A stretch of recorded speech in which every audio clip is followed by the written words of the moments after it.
everybody. Flip and Dani here, co-founders of the Freedom Real Estate Group family of companies. And today is podcast number 4. Sorry, I had to do it. Golfer. Here you go. Yes, and today this is Real Talk, right? Which is real talk for real estate investors. And today we're going to be talking about building a high-performance team to run 5. And that's 5 today. 5. Technically, we have 6. Today. Real estate companies. Number 6 is just in formation. So, hey, we'll figure it out. And 7. We have lots of great stuff to share with you today. So, as usual, we have our bullet point list so that we don't forget anything and we don't go off on too many tangents. All right.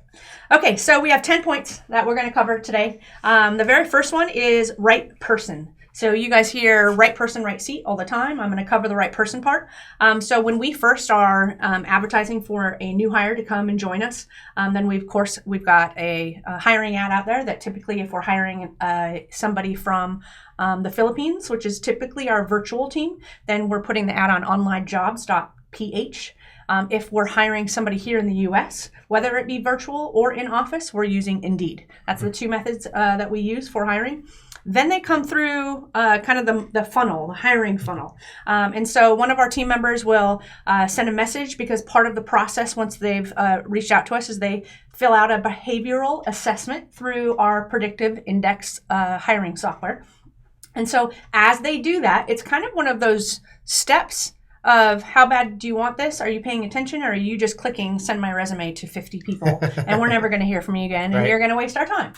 So it's just one of those hurdles that they have to jump through. Once they fill out that first behavioral assessment, which is just like 5 minutes, really quick and easy, then one of our team members is going to say, hey, Dani, check the PI software because we've got a lot of people who have just filled out the assessment for the administrative assistant position. Maybe that's what it is. So I jump in there and I take a look and there's either a heart or what are those signs called with the sign with a line down the middle? Ghostbusters. Okay, Ghostbusters. No. So don't use these people, whatever that sign is. So I either hit the heart or I hit the no sign. Right. And so then he'll go back in and he'll take a look at all the ones that I hit the heart on. He'll send them assessment number 2, which is a cognitive assessment, essentially helping us learn how quickly they can assimilate new information and learn. And when we did the hiring ad for this position, we went into this predictive index software and we said we would like an administrative assistant. And then that software says, okay, is that job similar to this one, this one, this one, this one, this one, this one, this one? You'll choose which one you feel like it is most like.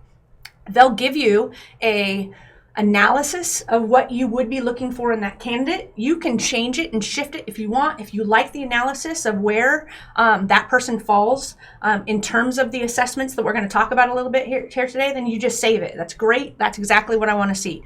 So what happens is when they take this first behavioral assessment, when they take the second cognitive assessment, what the PI software is essentially doing is giving them a number. So they're rating them based on the administrative assistant profile. I can't talk today.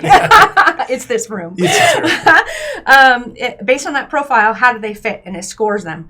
So when we see 10s on the first one and a 10 on the second one, we get super excited. Does it mean that they're a perfect fit? Not always. Sometimes I'll jump on a pre-screen and I'll just in 5 minutes quickly realize they're not a culture fit. And I think that's probably the biggest flag that we see in that pre-screen.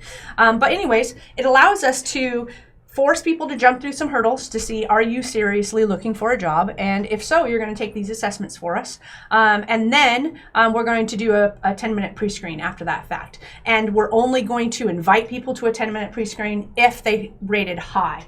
I'm usually, if it's 7 and lower, I'm not usually doing a heart. I'm looking for the 8, 9s, and 10s.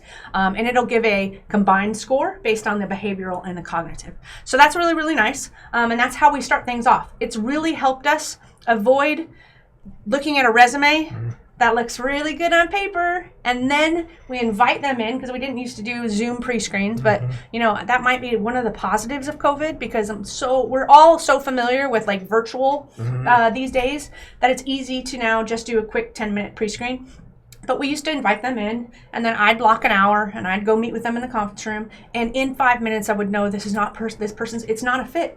But I'm not going to be mean. I'm just not. I am kind of mean sometimes, but I don't want to be mean to somebody coming in for an interview. I just feel rude, so I talk to them a little bit, and I try and just shut down the interview as fast as possible, as nicely as I can. So it's avoided all of that. Now we're just getting to the point where you get to a 10-minute pre-screen. You've already told us. I raise my hand and I'm actually seriously interested because I've jumped through these hoops for you. Now I'm going to do a 10-minute pre-screen. I'm going to see, are you on time? How are you with this technical stuff of this day and age that we all use, and you should be familiar with too because we use it in our company.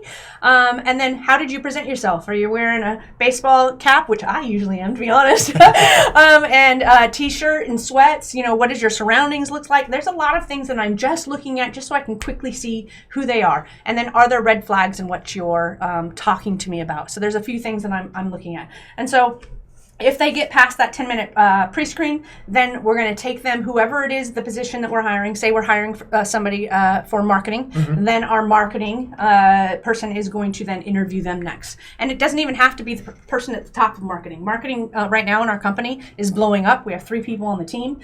So Caitlin, which I believe that you met recently on a video and maybe the vlog, she's the one that heads it up. So she might be the one doing the next interview. It might be a panel interview. So recently our admin assistant, we just hired somebody and they start on Wednesday, and it was a 3-person panel interview. So there's 3 people on the team that I wanted their feedback on. I wanted them to talk to them. So that's what happened next. Kind of depends on the role as to who's going into the next interview, but I want as many opinions as possible. The particular admin that we hired, she actually had to go through 2 pre-screens because my first one, I was like, by the end, I really liked her. By the end of 10 minutes, I liked her. But at the very first, I was like, I don't know. No. If I don't know, it's just a no. But by the end, I was like, no. And then so I said to Tiffany, one of our team members, our transaction coordinator, I said, will you do a 10-minute pre-screen with this person and just tell me what you think? So she did as well, and she ended up liking her too. So they got invited to a panel interview. So that's kind of how we got through that process. So then I just wanted to touch on one more thing. So the right person is so important to us. Turnover is so expensive. Training people is so time intensive, not just for the person coming on, but for us.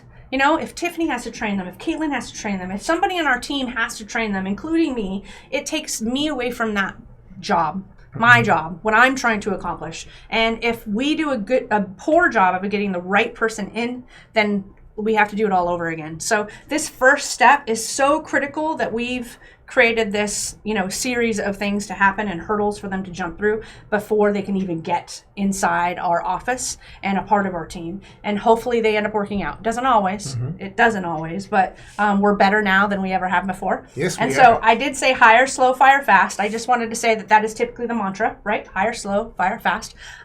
Maybe this does seem slow because we went through so many steps, but I always feel like I'm the opposite.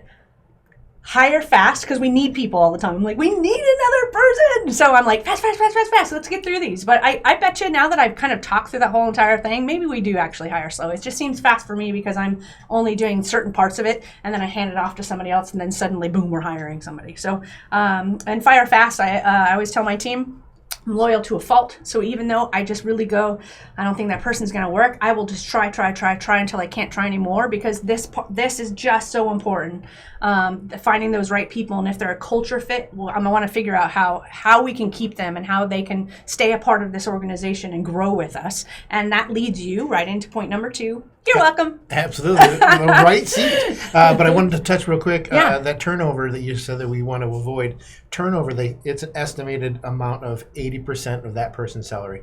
So that's a lot of money to be spending on turnover. So that's why we try to make it we've got this system down, so that way we can hire slow and make it the right person. Yes. So that way they stay. Good. Thank you for adding that. So we want to talk about the right seat. So when Danny goes through with the process, and actually the team goes through the process for that person coming in. We're like, okay, this person is going to be in the right seat right here, because we want the person in the right seat doing the right job. We don't want the person that specializes in something over here that's not really working, and they should be over here. We want to make sure that we take their what we call their superpowers and make sure that we're using their superpowers to the right position and the right seat.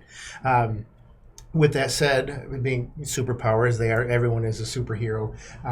Everyone has kryptonite. Yes. Everyone has something that just knocks them down. And so we want to make sure that we can quickly identify that, so that way we can steer clear and Wonder Woman. That's right. Good example. The one thing that we don't know during the interview process, and we try to get as much of this as possible, but reliability, attention to detail, and how are they going to actually contribute to the company's success. We can't figure that out by the interview process. We can figure out, we're going to see what we're going to figure out about a person before they walk in the door.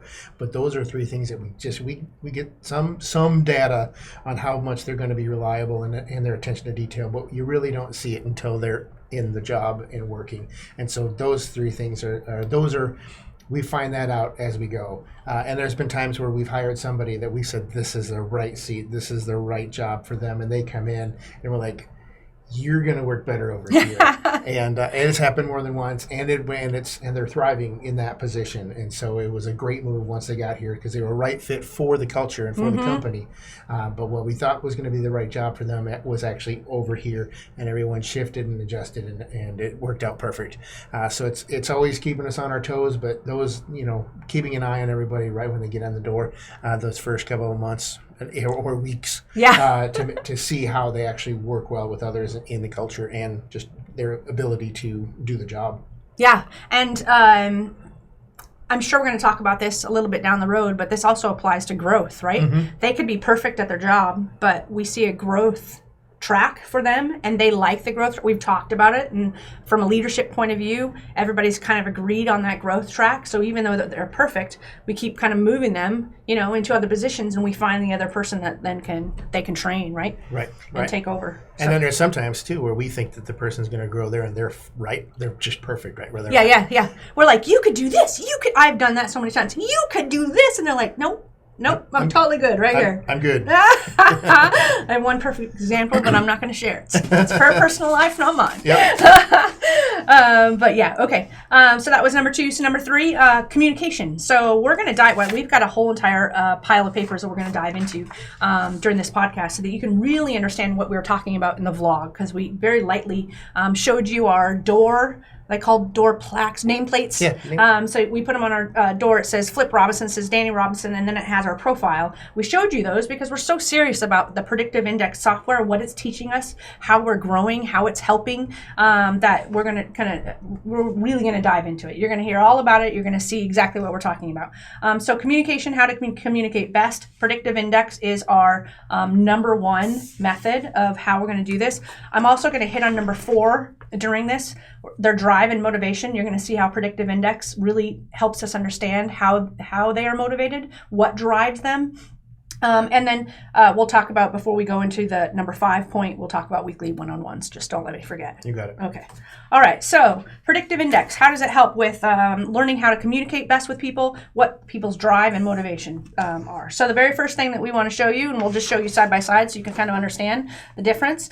This is my profile. This is Flip's profile in terms of who we are and what our personality is. So what you really want to pay attention to on things like this is when somebody drives this far, they're like pretty much off the chart. Just, hey, know this about that person, because that's a big deal and a big driving and motivating factor for them. I think his goes the exact opposite way. We joke all the time about us being yin and yang because we do everything the opposite. It doesn't matter if we're folding sheets, or even the other night we were eating corn and we were joking about whether or not we are eating it the same way, because we're just completely opposites in everything that we do. And so it's just a nice balance all the time for us. So on mine, my far A that everybody has to pay attention to is Let Me Drive. So there's 4 sections that it talks about here. The first one is your dominance. You're either a let me drive person or a let me collaborate person. Flip is a collaborator. I am a venturer. I want to drive. He wants to collaborate. So perfect working match. Can't we all just get along? Perfect working match there. The next section right here is extroversion. So you've got either let me talk it out, which is not me. I am a let me think it through. Once you give me something, sometimes I'm very, very fast and I will just know automatically based on experience and knowledge exactly what I want to do. Sometimes if it's a complex problem, I need you to walk away and let me just kind of process it. And usually overnight, by the time I wake up the next morning, I will have asked my brain enough questions. Not always quality questions. I'm getting better at that. But I've figured out exactly where I stand because I've worked through so many different things. I am a let me think it through. What are you? I am a let me talk it out. Yeah. Shocker. Exact opposite. Yeah. Yep. So collaborator. Yep. All right. The next one is patience, next column. And so I'm more of a give me variety than give me stability. You? Stability. And then the last section is formality. I'm almost right in the middle for this, but more on the side of give me flexibility as opposed to give me structure. And I think ours are both in the same spot. Whoa, bam, baby. All right. We both like flexibility.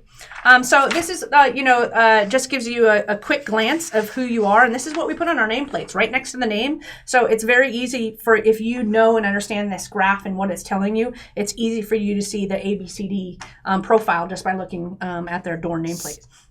All right, so I'm going to pick that up in a second when we get to another thing.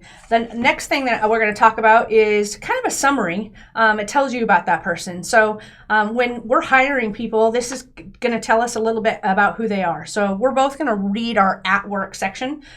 So your colleagues may perceive you as someone who is naturally, and then under the task-oriented section, it says for me, strongly task-focused, quickly notices technical problems and applies technical solutions, cutting through any personal and emotional issues diagnostically, has aptitudes to spot trends in data or figure out how complex systems work, often takes interest in areas that aren't specifically their responsibility, fiercely independent, analytical, highly critical, and creative thinking in action, no need for external validation before action is taken, private. And then under my proactive section, it says, intense proactivity and aggressiveness in driving to reach goals, actively and boldly challenges the world, business, and even areas of others within the business. Strongly independent in putting forth their own ideas, which are innovative and original, and if implemented, will change the organization. Resourceful and forceful in overcoming obstacles, vigorously and directly attacks problems, fights back hard when challenged. So that gave a very good summary, in my opinion, of who I am as a person. And if I was reading this about somebody else, that gave me insight that in no way would ever come across in an interview to tell me exactly who they are and what drives and motivates them. So that's mine. Would you like to read yours? Yeah, so mine says responsive, I'm unhurried and deliberate, stable, and will do things using the established process. Finds it difficult to change these systems.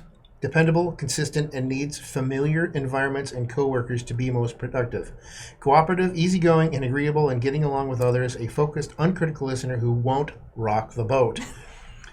People-oriented, socially focused, naturally empathizes with people, easily seeing their point of view or understanding their emotions. Positive, non-threatening communication. Teaches and shares, often working collaboratively with others to help in any capacity.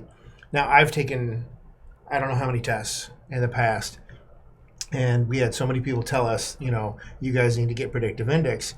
And we finally did, and, we had everyone take the test. And I'm reading, when I got my results or whatever, I started reading to see how this is. Because usually you read it like, that's sort of true. Or, what? They're not even close. There has been not one time that I've read any of these reports about me going, no, they got that wrong. This is all spot on. It's almost scary spot on. It's just like, where are they? Yeah. Yes, but it's and then listening to you read yours. Yeah. Nailed it. Yeah, aggressive. Critical. That's me. Yeah, for sure. And there is a one-liner too about each person. I'm going to read mine and then let Flip read his, but it'll talk about each profile and it gives you a very high-level overview. So as a venturer is a self-starting, self-motivating, and goal-oriented risk-taker. Boom. Nails me to a T. Yours? A collaborator is a friendly, understanding, willing, and patient team player. You are so patient. I don't know how you do it. All right, so this is this is our management style. We actually highlighted a couple things just to talk to you guys about. It talks about strongest behaviors here, and this is also the very front page is 3 of the graphs. Like this is your self view, this is your self-concept of your view, and then this is a synthesis of the 2 combined. So I believe this self-concept is how I view myself to be. Like if somebody else were going to say Dani is this way, this is what I think they're going to say. So I think that they're actually going to say my A's right where it is, my B's right where it is, but it looks like I'm going to say for C, the driving, that maybe I'm not as driving as I really am, because that's really the only one that moved there. So that's kind of, very interesting. And then it talks about strongest behaviors back here, and then it gives you a quick summary. I'm going to read the very first paragraph, and then I'll see if there's anything else that is important. I'll let you read yours. So in a summary, it says, Dani is distinctly independent and individualistic person, strong-minded and determined. Venturesome, will stick their neck out and take responsibility for risks when they believe they are right. The challenge of new problems and new ventures is stimulating and will be responded to with action.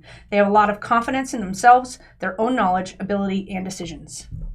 That's my first paragraph. There's 3 more paragraphs, but we're trying to highlight for you how impactful these reports are and how much information they give us, just to kind of share how we're going about building this team that is allowing us to grow as fast as we are.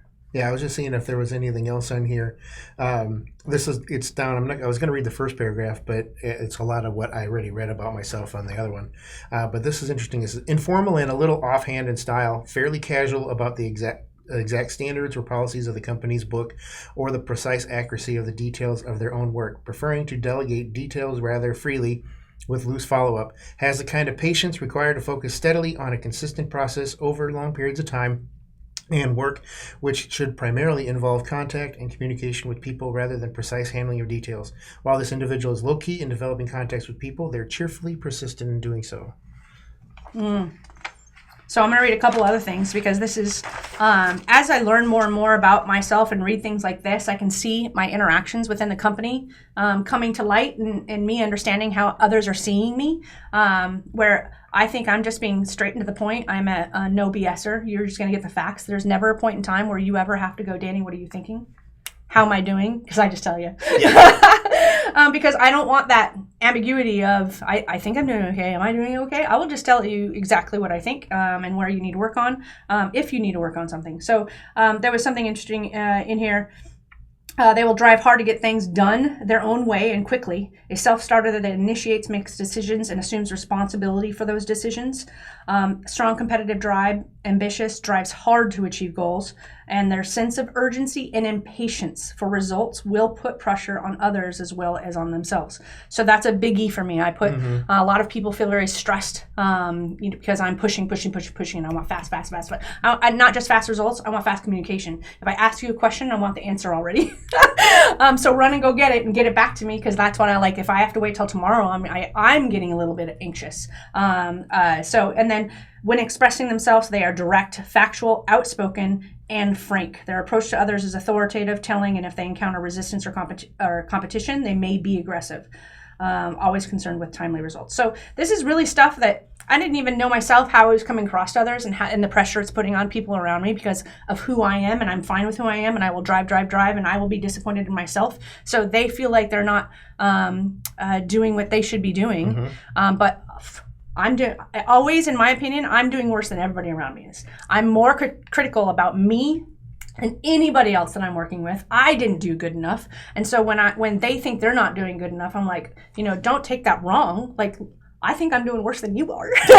Always, because I'm just highly critical of my ability to produce results and succeed. Well, I was just reading the management style here, and there's 2... I'm not going to read the whole thing, but willing to delegate authority and details. Follow-up will be quite friendly and very casual. Manages by walking around, trusting that those that have been delegated to have followed through. Gregarious and outgoing, sympathetically interested in and trusting of others. A good listener and a lenient, understanding manager. You are amazing. I'm the good cop. Yes. We were in a meeting just the other day, and he literally said he had to save me because I was being frank. Let's put it that's the word you found? And it didn't come across right. Even though I was being frank, it was coming across the wrong way. And he knew what I was trying to say. So he jumped in, saved my butt, and he actually made a joke. Bad cop, good cop. And this person who said, okay, I don't want to talk to Danny anymore. Which is fine. Everybody does love talking to you way more than me because I'm high pressure, high action, high results, high everything. I'm not easy to work with. And how do you know that about somebody if you don't have something like this? Otherwise, you gotta hire me, and then you gotta learn. Mm-hmm. And it's going to take you a while to learn. And if there was not a seat for a personality like me, then you might have just hired the wrong person. So knowing things like that. On my management profile, most of it was already talked about. Outspoken, authoritative, and frank. Quick to voice their own opinion of how things are going. Innovative problem solver. Interested in technical aspects of how things work. Quickly to follow up on delegated tasks. Generally asking more whether it's finished than how it was accomplished. I am big on that. Did it get done? If I get a story, I'm just like, I wanted a yes or no. I didn't need the story. I am moving so fast, I didn't want to hear the story. I just wanted to hear yes or no. If you told me no, because of X, and here's how I'm fixing that X, it will be done tomorrow. That's all I want. I'm really fast, but I want to know status, and I want to know status quick. So these are things that, like, man, they're really telling, right? Mm-hmm. All right, so we're going to go to the next one, which is a personal development chart. The things that we were going to talk about here, was highlighting if somebody goes all the way off the chart somewhere, what is that big needle mover that you need to know about that person? So for me, it was let me drive. And I believe for you, it was the other side, let me collaborate, mm-hmm. right? So we're both just going to talk about strengths and cautions on this page, just for that one only, because we can make this like a 2-hour podcast if we go through everything. So for me, the need to control is dominance. That's that top A section. So I extremely need control. It's also why we have 5 companies, because mm-hmm. I got tired of other companies having control over aspects of my business that I said, forget it. We mm-hmm. are taking it in-house and we're building it on our own, because at least then if things go wrong, we can jump in and fix it. Yep. We're not going and just getting frustrated at somebody else that is hurting our business because we can't jump in and, mm-hmm. to their company and fix something.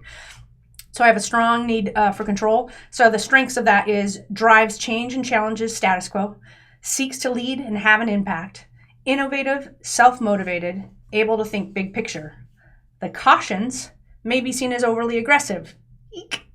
May it intimidate rather than motivate. That's something I've learned too. I've recently learned that I intimidate and people fear me more than I want, and they don't need to. They can say anything to me, but my strong personality and aggressiveness comes off wrong, and it's more intimidating than it should be. I'm working on it, and I'm getting better on it because of stuff like this. It's just helping us better, as a team. May have difficulty delegating authority. May appear to be tough-minded and directive. Yeah, so with dominance, I'm very on the other side, collaborative. And so my strengths are understanding and collaborative, accepting of others' decisions, supportive management style, interested in team welfare and development. Now, my cautions, this is funny, because may shy away from tough conversations. I just go, here you go, Danny. And I said, may have difficulty making unpopular decisions. Again, here you go, Danny. And may be seen as too cautious or not strategic enough.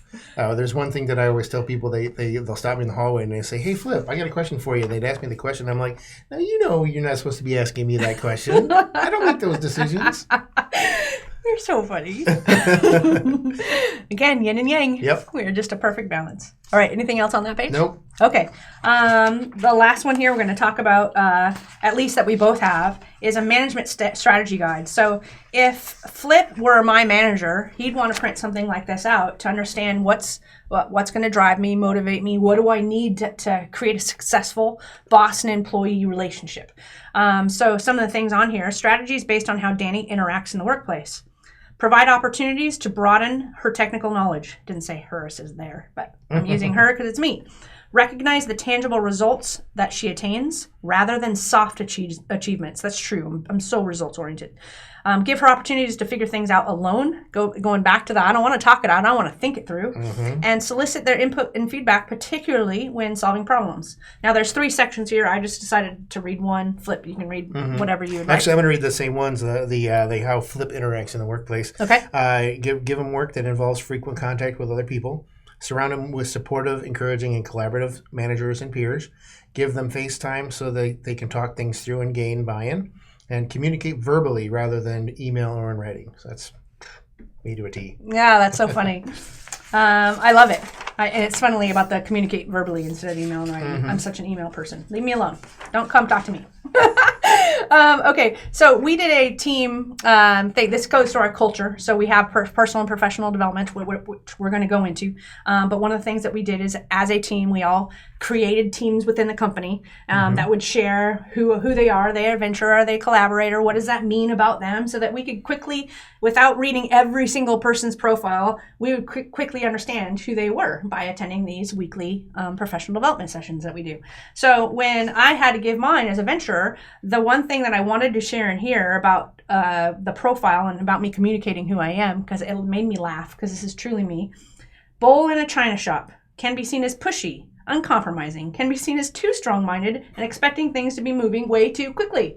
I would say everybody says that about me. It's not necessarily something to be proud of. It's just very identifying of who I am. And if you can't see and understand who you are, then there's no way that you can fix it. And so understanding things like this helps me go, hey, this is how you are viewed. This is who you are. Work on being better, because you don't want people to fear you. You want people to be motivated by you, inspired by you. So it's really, really helping me. Then the last thing that I'm going to go through is, I'm going to put it right here in case you see something that you want to read. It's a relationship guide. So you can do this for teams too. So we picked teams. I think there's like 5 or 6 people on each team whenever we're doing this professional development stuff. Mm-hmm. My team is bad assets. Mm-hmm. Mine's saved by the cell. So we made names. You know what bad assets was supposed to be, but we didn't want to cuss. But then we're like, bad assets. We don't like bad assets. But I was like, but it's so funny. Because you know what we wanted to say. Right. Anyways, that was our team name. And I like yours too. And so there's been videos created. Like everybody kind of created a video or did something. I don't think our team did, because our team happens to have a bunch of the high level people that don't have time for all of this stuff, except for 5 minutes before the meeting, we're going to go, whoo, what are we going to talk about? And then we run in and we talk about it so that we can participate and be a part of the culture that we're, creating here. Anyways, so you can do team ones where you actually see on a chart, a pie chart with the 4 graphs in there where each team member lies, and if there's a few people that maybe are guardians that are all they all work together really well and they think, similarly, as opposed to the one outlier way over here. It helps you match up people and put them on the right team and teach each other how to collaborate better, and what to watch out for, what the cautions are. And so I did one, because you can do relationships as well if you work one-on-one with somebody. So I did Flip and I. Okay, so I'm not going to read them all.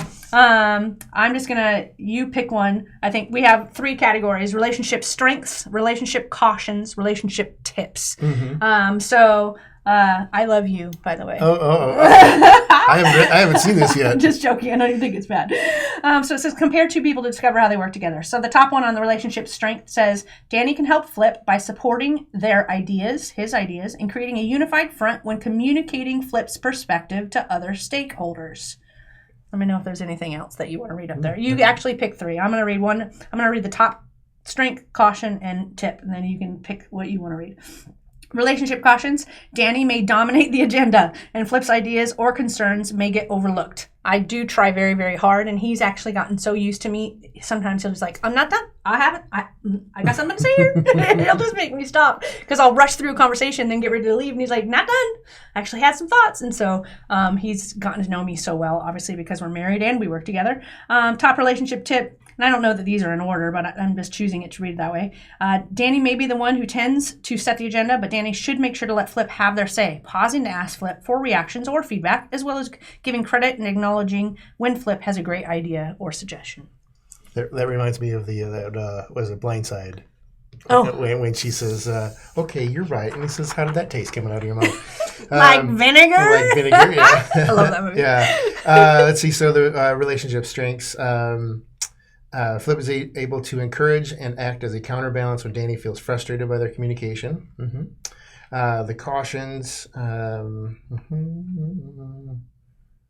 Dani and Flip can have constructive conversations, but they may avoid formal communication modes, which might mean they do not have good notes or records to which they can refer back. That's sort of true. Yeah. I mean, I do carry this notebook with me all the time, so that or my phone, I'm either emailing he and I information or something. Flip should be receptive to communications from Dani, but Dani should also provide Flip with space and time to think things through alone. I need some alone time. Okay. Funny. Yep. So that's predictive index. We knew that was going to be a big bulk of the podcast because it's taught us so much, and we utilize this resource like crazy ever since that we got it. And we even thought it was so important that we made it part of our professional development series and had the team, create teams and share. And it was really, really. I mean, it's fun with Dani and I because we know each other so well. Yeah. But when somebody's new coming on board, you can see how they're going to. You can put them in their report next to your report to see how you're going to work together. Because there was one person that was applying for your assistant, and we put it together, and it was basically like oil and water. And the predictive index almost said, "Do not hire this person for your assistant." So I mean, it helps immensely. Yeah, it really does. So regarding 3 and 4, which is communication, and then number 4 is driving motivation, we just wanted to touch on weekly one-on-one. So that's something that we do as a company. Everybody has a supervisor. It might not work perfectly within the accountability chart. So we've got 5 companies. We've got 5. We use Lucid Chart for our accountability charts, which essentially puts the hierarchy of how things are from the CEO down to the COO to the CFO to the operations manager, if there is one in a company, to who you're, over. So there's that. But sometimes those people aren't necessarily your one-on-one because we work across 5 companies, and sometimes like Tiffany could be in 4 out of the 5 companies on hierarchy charts. So we try to make sure that nobody has more than 4 one-on-ones every single week. So we figure that piece out as we go. But the point is that everybody has somebody to meet with on a one-on-one basis every single week to touch base and say, hey, how are you doing? How's your scorecard looking? Are you meeting your goals? Do you have questions? Do you have needs? How's your personal life? Because we care. This isn't just about work. Right. So you just touch base with that person every single week. This also allows them to do a whole lot of other things. I'm not going to go into it because I don't want to get too far ahead. But you have anything to add there on the weekly one-on-ones? No, I think it's great. It's a way for them to, let go, let out of something that may be eating them or whatever, or something. I didn't even know that was a problem. Yeah. So it's great. Yeah, and they have a private space to kind of talk through it. Okay, you're on number 5, babe. So then that leads to trust. So one of the things inside of our company is the complete autonomy. We don't micromanage. When we say, here's how you do your job, here's your training, go. And here's what is expected of you, and then that's it. We don't, look over their shoulder every day. Say, are you getting that done? Did you do that one thing? We tell them what to do. We expect them to do it, and then we leave people alone. That's what they said earlier. So it gives people that ability to feel, like, wow, they trust me, and they're not worried about me. We also do weekly L10s. We've got a few meetings throughout the week. And these meetings are run with IDS, which is identify, discuss, and solve. You like solution, solve, doesn't matter. Same idea. That's an S. And so this helps the company understand everything that's going on, because with multiple companies, there are multiple meetings, and they all need to align. And there's one meeting that really ties a number of our companies together, so that one definitely needs to align. Yeah. So it's a department head meeting, what he's talking about. And if you don't know what L10s are, we won't go into them on this podcast, but read Traction, and it's a level 10 meeting, and essentially the IDS section is the big section that he's talking about, where that's where trust is. You're going to throw in that problem, and you guys are going to identify it, you're going to discuss it, and you're going to solve it. And sometimes that solution is literally saying, we're talking about this again next week. Everybody come with your ideas. Yep. People analyzer. This is something that we learned about a little bit over a year ago, and this is we have a number of different topics, and everyone gets a 1, 2, or a 3, and everyone gets to rate everyone else in the company, unless they don't work with that person. Yes, or they don't have any interaction with that person, but they get to rate everybody, and then we get to see what people think. We found out this was a little bit over a year ago that there was one person that everyone. So 1's great. 2's, and if there's any 3s, okay, you're going to the principal. Yeah, the supervisor is having a very hard discussion if there's a 3 on your report. And there was one person that got a whole lot of 2s, and we're like, what? And we didn't even know. And so this really helps because it's I believe it's anonymous. Yeah. Some people say it shouldn't be, and you should be able to have those discussions, but some people are just, they don't want to have. I think your predictive index profile said, I don't like conflict. I don't want to have hard discussions, right? So some people aren't going to tell you the truth if you force it to be, but if you allow it to be anonymous, well, then you can. Right, and we also have that if you're giving a 3 or a 2 to this person, you have to write notes. Yeah, why? Yeah. So you can't just go, I don't like flips, so I'm giving him a 3. But that's helped out. That's helped out a lot. It really has. It's really shown us, because we can't see everything. We literally ended up letting go of a partner who is getting 2s and 3s. Like, we're just like, whoa, okay, yeah. Did not know that, because we let that person take charge. So it's telling. And then weekly one-on-ones, which you've already talked about, that builds in the trust too. Just meeting with them, spending a half an hour with them, and it's not all about work. You know, it's just, hey, what's going on? How's everything going? Yeah. You know, transparency. We do have quarterly meetings, like most companies do. Yes. But we're very transparent. We show everything. We show all of our financials down to the penny everywhere. We don't hide anything. We want everyone to understand everything, because when we say we're doing this because of this, we want them to understand why we're doing it, and going, oh, they make so much money, you know, because everyone thinks that, you know, the company does. But that's very important that we're transparent. We've also started a thing called First Fridays. So the first Friday of every month, Randy Brown, our CFO, he holds a meeting with everybody, and he comes in and he says, all right, what was last month? Was it grab a box and pack your things? We're packing it up? We're done. Yeah. Or is it and he slams on the table and yells, bam! That scares the crap out of everybody.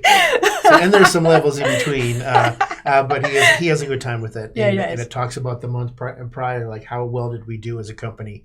And as a company, that's Freedom Real Estate Group. That's all the companies underneath that umbrella. So that's another fun meeting. And you know what you put here is, you know, we're all in this together. We do call it Freedom Real Estate Group. FREG is what we call it. Everyone's a FREG family. This is our family. We don't have kids. We built this for not just for us, but for them too. You know, and some of them are now having families, and so now their family's part of our family. And so that's how we treat this whole company. So yeah. And I will say something about the First Fridays too. We get to nominate people to be featured. Yeah. Who was the star for that last month? Yeah. And then there's like a development piece in there. Well, Randy will just kind of talk about something that maybe he feels was relevant about the company and something we need to touch on and learn about. So man, it's just really, really powerful. And things like that. They build a lot of trust, right? Because it doesn't matter what company you work in, everybody comes together for this First Friday to see how are we doing? You know, we doing good? I hope we get a bam and not a bring a box to work. And he always gives whoever the star is, he gives them a prize, a little present or a little award or whatever. And the one was the Rubik's Cube, because they were able to get it always figured out. Yeah. They solved quite a few problems to get them to that goal. Yeah, it's lots of fun. All right, number 6 is conflict. So fearing conflict. We talked about this a little bit in the predictive index, in that I can be so intimidating or appear to be so intimidating that people fear talking to me about anything. Those weekly one-on-ones are magic, right? I now have a right hand, and I'll call him right hand to CEO as opposed to executive assistant, because he's really not an assistant. He is, because he handles so much, but he's such a great leader. And he's the person that ultimately supervisors can go to and say, hey, this is a problem that we're having with Dani, and then he can bring it to me, or even bring it to Flip if he was uncomfortable bringing it to me. And then ultimately Flip can be the bad guy late at night over dinner and a beer or something like that, and just say, hey, this kind of came up, and people are this, and I'll have the opportunity to think it through and then address it so I don't let it happen again. So that conflict issue also helps in the identify, discuss, solve, because it can be brought up on a professional basis with a group of people that is there that with the sole goal of solving the problem, even if it says brainstorm ideas and come up with them next week, whatever that looks like. So it really helps have an opportunity to get the conflict out without fear of going to the person that's causing the conflict, I guess. And without fear of being fired. That's something too that we'll have meetings, and even recently it was, let's just all agree nobody's getting fired today. You get to say whatever you want. Nobody is getting fired today. And they came to me and said, Dani, is that correct? I'm CEO, right? Nobody's getting fired. I said, no. I don't care what you say today, you will not be fired today. And when tough topics came in, they would remind you, remember, Dani said at the very beginning of the meeting, nobody's getting fired today. This is the time to talk this through. So having those opportunities in places you can go to, get through conflict is important. Mm-hmm. All right. And then number 7 is commitment to team. Showing your team members that you care about them, that you love them, that you appreciate them, that you want to see them grow. We're going to talk about that a little bit on I think number 10, you're going to hit on it. Mm-hmm. But we do personal and professional development. It is really, really important to us that you care about your personal and professional development. And even if you've read a million books, that you still care. Like you're in a different position or you just want to help the company. You're just doing something. So right now we actually did our personal professional development sessions. They happen every Friday at 8:30. It's just 30 minutes. Mm-hmm. And we're using those teams that we created. And everybody this time, instead of reading the same book that we're doing, which we've done in the past, and we'll talk about that in a second, everybody got to choose their own book. Because I told Tina, I said, what if we just do choose your own book this time? Because sometimes, like the last book that we read, I wasn't engaged at all. I don't need to read that book. I didn't even actually like the book. I said, so what if we all just got to choose our own? Mm-hmm. And then for me, like if there's 30 of us going through this, I read a high level summary of 30 books essentially, because I got to hear people share about that book and about what they felt was important to them. And I'm telling you, Cassie did one week, and then somebody else this other week that just a book I would have read. Mm-hmm. And I went, I want to read that book now, or at the very least, I just learned enough that Cassie taught me something. Mm-hmm. In that 30-minute session, like 6 people got to share their stuff, and I left that night going, Cassie really taught me something there, and that was really, really cool.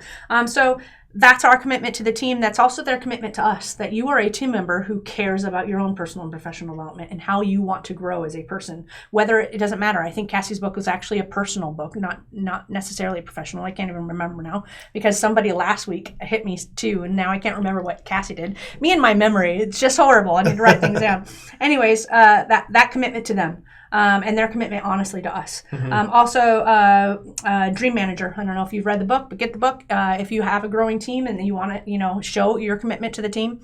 A Dream Manager is a role within the company that says, Flip, what would you like to achieve on a personal level? Mm-hmm. I want to buy my first house.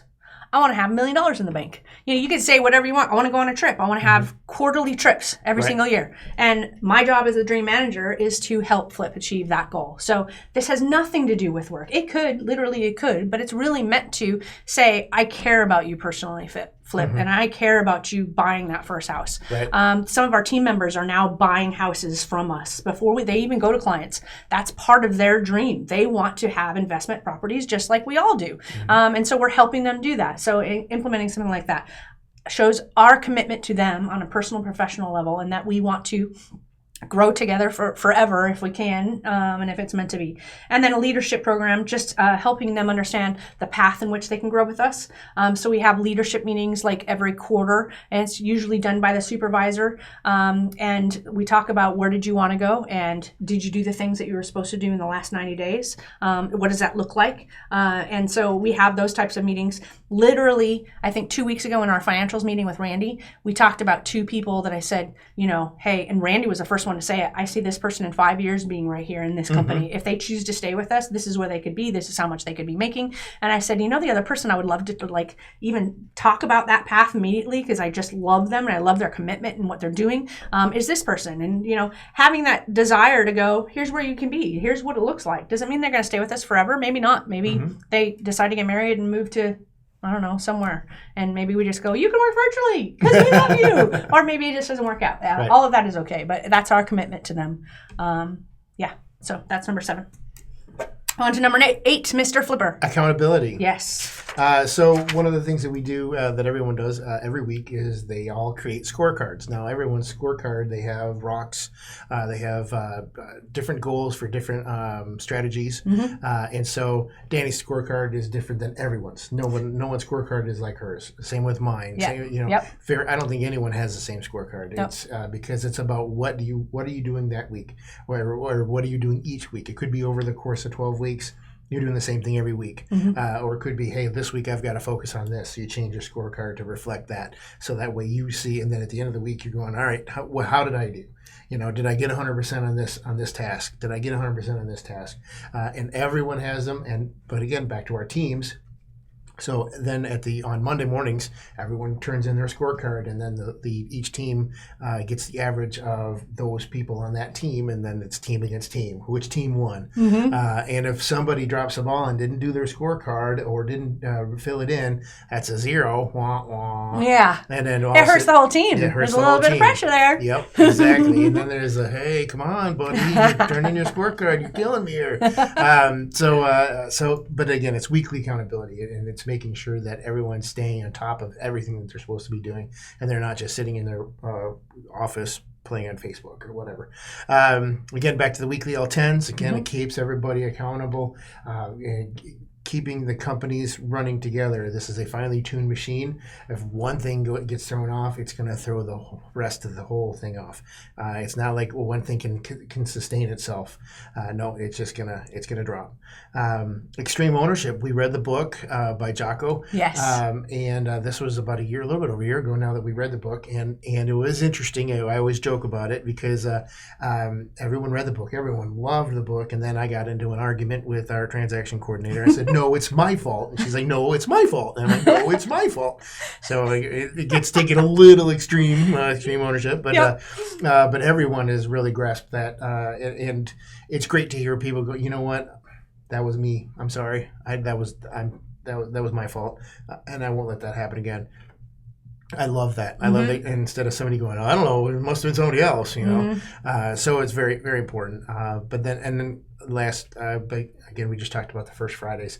Again, that's the keeping everybody accountable. Here's what this month was. Yeah. You know, was this put your stuff in the cardboard box and hit the road, Jack? You know, or what was this month? And keeping everybody constantly moving forward, and the better goal of the entire company. Yeah.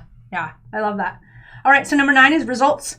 We're going to go back to autonomy here because we don't babysit people. So literally you stay in our company because you achieve results in some way or another. You may have some areas of weaknesses. In fact, we just hired an assistant for one of our team members because he just needed the help in order to do a lot of the administrative stuff that was taking so much of his time, where he could be focused on his superpower in order to help the team as a larger whole. Yeah. So if you're meeting results and you're helping move the needle for the company, you stay. We're not babysitting. We're not looking over your shoulder. We're not checking your computer to go, what did he get done today? We don't care. Did you move the needle in the area that your role is specifically focused on?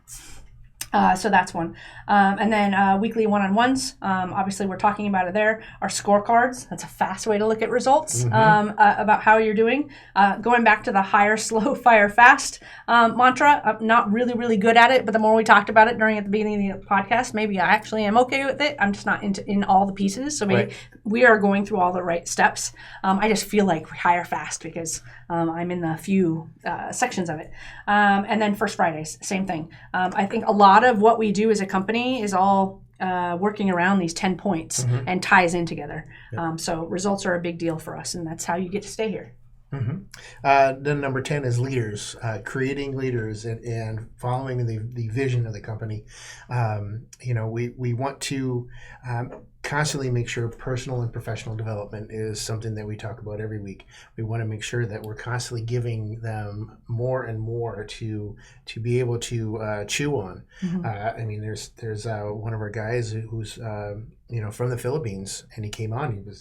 He was a rock star right from the get-go, and now he's one of the supervisors. Yep. And he's like, I'm not going anywhere for the next 30 years. I'm with you guys. And that's great, and we want that. Yeah. And so it's creating leaders within the organization and making sure that they have the same thoughts, the same vision that we have as a company. And then that brings up who does Flip and Dani learn from? Who does Flip and Dani try? Who are we trying to model? And who do we hire to help our growth and to help us lead the company? And so I'll let you take this over. Yeah, and this might tie into our commitment to the team, right? What are we doing as leaders to help the rest of the team? So we just wrote down a few things. We're in a mastermind group. We talk all the time about how we hire a coach for everything that we do. There's nothing in my entire lifetime that I have done that I didn't hire somebody to help me learn. I just it's a foundational principle that I grew up on, and we continue it to this day. So now, instead of not necessarily coaches, masterminds, I feel like are so powerful because it's a network of people all trying to achieve and go to the same place. And they're people who spent their hard-earned money and invested in that group, and we all help each other. And so that's one of our favorites. And we have a network of A players because of that mastermind group. Who Not How. If you've not read that book, again, you can see that we are all about personal and professional development. We talk about books all the time and what we're reading, and you should read it, and here it is, because we believe in that, and we want our team to believe in that too. That's how we've grown to be where we are today. It's constant input of great ideas that make us think and grow and think bigger. So Who Not How is a book that we read recently, and it really meant something to me in terms of that's it. That is the piece that we have been missing. I think we started in real estate saying we want to work with, and we even partnered with some people very early on. We want to work with people just like us, and we want to build that company together, because I don't want it to just be me and you. That's a lot of work to get where we are today. I want another me and you, and I want another me and you, and we're all together. We're going to hire, we're going to train, we're going to figure out the superpowers amongst us, and we're going to build this company. It didn't turn out to work. I mean, it's a long road, right? Like back when we started in 2008. We probably thought through that idea maybe in 2009 and started trying, and we found some right people that just they weren't a perfect fit. I mean, very early on, I will say Tina Howard, if anybody haven't met her yet, she's our COO now. She's one of the people that we found early on. We couldn't gain the momentum we wanted to create, to keep that going forever, but she is with us. There was a small part in time when we started that we didn't know her, and then we knew her and worked with her for a long time, and then another small window where we didn't work with her. She had transitioned to another company, and then I was like looking for something, and I went, Tina, I know she's with this other company. Wow. Well, and we got her back. It is the bottom line. But we always had this idea of wanting to grow. So long story short is we got to where we are today. And when I read Who Not How, I suddenly went, that's what we wanted to do from the very, very beginning. So how powerful is that to not try and figure out how to make it work? Just find out the who can make it happen and take it off your plate. And I suddenly realized that it was already in the making. We had found a who in our business that was now handling our finances, handling some business development for us. If you don't know who we were talking about, then you haven't been listening to us very often. It's Randy Brown, CFO. I would say he was one of our first who's beyond the Flip, Danny, Tina trio that have been working together for so very, very, very long. Found him. He really took our business to a new level because we were getting the data that we needed, and some of the wisdom that he had from building his own businesses and being an entrepreneur himself, and being familiar with real estate. That it was just okay. I need more of this guy in this company. And so we always said, you can't leave. You can't leave us ever. And he gets to do whatever he wants to do. But we always say we're going to steal hours of his time, as many hours as we can, forever and ever and ever. So he helps us in so many ways. He was our very first who. We were referred another who into the business, and he is the head of Bulldog Renovations now. And one of the things that he says that it makes my heart go pitter patter is, I am sorry that problem landed on your plate. I go, why? I'm here to help. And he said, because I'm your who, because we had this conversation about the who, not how. I'm your who. I'm the person that makes sure that stuff like that never gets to you. I take care of it. You never have to worry about Bulldog Renovations. I've got you. And I'm just like, oh, who, not how. There it is. And we got referred to another person who just stepped into Cash for Ohio Houses, and I see the writing on the wall that he's going to be that person too. It's going to be exactly the same way. And then I was just referred another person who might step into one of our other companies, maybe help lead in all of our companies. But that is so very, very powerful once you grasp the concept to stop figuring it out yourself. Find the person who can lead it, take it off your plate so that you are better as a whole. And it goes back to when we started, and what we wanted to do in the first place is grow a company with amazing freaking people who are smarter than I am and smarter than you are, who can take us to a whole new level because of their wisdom and experience and knowledge and all these other areas. Like, I could just cry thinking about it. I love these people, and I love what's going on right now. So that's something that we're doing to help take our commitment of growing the companies. EOS implementers. If you don't know what EOS is, Entrepreneurial Operating System, go back to Traction. We just talked about that. There's Why the Heck EOS. There's Rocket Fuel. There's like a series of books by Gino Wickman, I think it is. And we just hired somebody. So we've been self-implementing for a very long time. We hired somebody just to come in and kick us in the tush and just say, hey, you veered off this way, you veered off this way. You need to tighten it up and really get us back on track across 5 companies. So we recently hired them. They're running our weekly L10s now, our department head meeting every single week. And we had a 1-day session with one of the guys, and we're having a 2-day session with another guy on June 1st and 2nd. So really, really powerful. We hired a marketing consultant. He's coming in for, we'll spend 6 months with him, but he's coming in for Brand Day at the end of this month. Again, our commitment to our company and our success. We have company coaches. In our acquisitions company, we hired yet another person they're running a really high volume wholesaling business, and we are essentially just saying, we're just going to model what you're doing. And we're just going to do everything that you're doing because we're doing okay, but we can do better. And so we found somebody who is doing amazing, and we want to be them. And so those are the A players, right? You keep surrounding yourself with those kinds of people. I mean, you have nowhere to go but up. And man, I'm in love with where we're going today. So company culture is the last half of this leader section. In EOS, one of the things that he said when he was here just to spend a day with us, he said, the CEO, the people at the top, the owners of the company, they're the ones that are responsible for the culture of the company. And so that said a lot, because I was like, well, we have been doing that. We even created a culture committee, literally created a fun committee, culture committee that said, hey, you guys are the ones interacting with each other. What do you guys want to do? What's fun? What's motivating? How can we make this the greatest place to work for? And with. We actually don't use the word for, we say with. You work with us, not for us. We never want the mentality that you work for us. We are growing this to do right by the people that we're growing it with. So I'm going to let you touch on company culture. We're all team members. Yes, we are all team members. That's right. So one of the first things we do is a flex schedule. We're not people that stand at the front door at 8 o'clock going, who's late? Because we know, there's Caitlin, she's here till 5:30, 6 o'clock every day. And she's here right at 8 o'clock, and it's... I know, one morning I started trailing in at 8:10, and it is rare that I'm at the front. I was like, Caitlin. I'm just kidding, by the way. Yeah, we don't. It's something we don't monitor that at all. You're gonna wait. So here's your schedule. If you come in late, work late. You want to work. You want to get off work early. Come in early. It's just get your job done. That's most important. Yeah, we even leave Friday.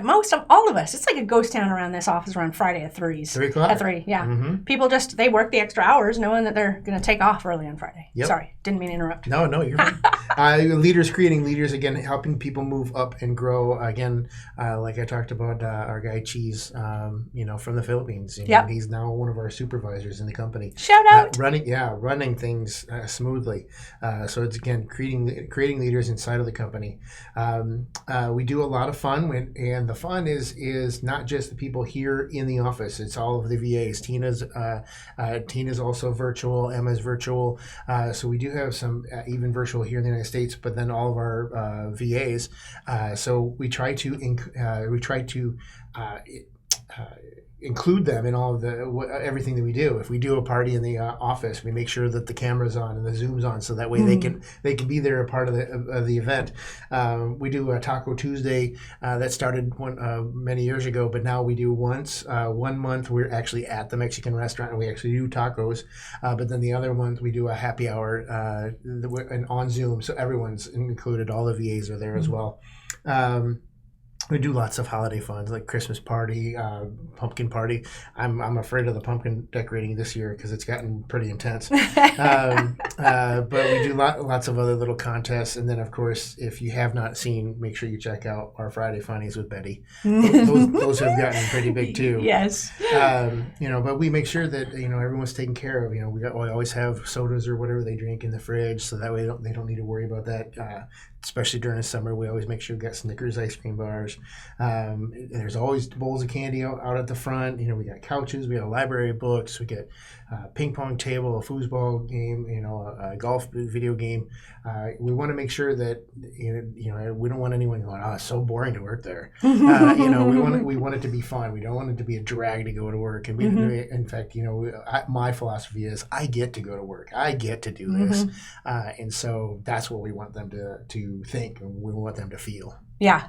And I will say that the team has really kind of picked up and taken the torch, even though it's a lot of our ideas and thought processes behind what can get created. I think Tiffany was the CFO, Chief Fun Officer, for the longest time. And I think that she may have given the torch to somebody, or that's maybe when we started talking about let's make this a committee of people to help with this, because we really want to improve our culture and we want your guys' ideas coming to the table. And so that's when I think that was, so that there's a regular meeting where they talk about that. Betty, you talked about her, and I was just like, man, heart of the office. Everybody says she is the heart of the office. She creates a lot of that culture through just things that she does for people and just helping them, making sure everybody in the family is okay. I don't know how many people call her Mama Betty, but it's a really fantastic thing. Caitlin one time brought roses, I think, to every single person with a little, card that just said something. And it was just really nice. Like, they are creating a culture that we couldn't even do on our own. So that's the type of people that we hire and groom and care for and all that other stuff. It's pretty freaking fantastic. So we're making sure that we have the willingness to invest in the team and listen to their ideas. And also another idea we've had recently, because most of the company is actually, it's almost half and half now. Most of the companies in the United States, but all of our virtual assistants, they're all from the Philippines. And we always have holidays here in the United States. And so we're talking about celebrating one of the holidays from the Philippines. So that way we celebrate with them. Yes. But the most important thing is work hard, play hard. The old mantra from I don't know when that first came out, but it's very tried and true here in the office, because we do work very hard, but we also when we're done, we like to have fun. That's Absolutely. Right. Love it. So the last thing that we have here, I think this is the longest podcast that we've ever done. You can tell. I think we're working on 3 hours here. You can tell our team means the world to us. It's a passion for us. It's our why. Leaders creating leaders, working with people that we love working with. We always say A players don't want to work with other B players. The people, B players, weed themselves out of our company. Honestly, they can't keep up. And so I actually wrote this little line to end things with. So non-A players weed themselves out because the rest of us appear to have unrealistic expectations. But the reality is that not everyone wants to play at our level. And the only way to do what we're doing in terms of growth is reward those who do want to play at this level and keep them motivated to keep on growing and getting better. So that's our belief and passion for and how we've gotten where we are today, and how we continue to hope that we can scale this somehow. And I think through our team, that's how it happens, because they continue the culture and they help promote it. Because Flip and I can't touch everybody the more we grow. We even leave the office now. Like, we stop working 30 to 60 minutes early to try and get around everybody's office to say, hi, how are you? How can I help? Because it's hard to talk to everybody anymore. So we try to make these extra efforts to show people that we care. And that's why we wanted to do a podcast about this. And it's probably going to be the only one that is ever this long. You're right. So, Flip, are you going to close us out? Yes. Again, thank you so much for joining us on podcast number 4. We hope you enjoyed the podcast. And again, this is Real Talk. It's our Real Talk podcast, which is Real Talk for real estate investors. We always like to end these things with invest smart, live happy. Bye, everybody. Bye.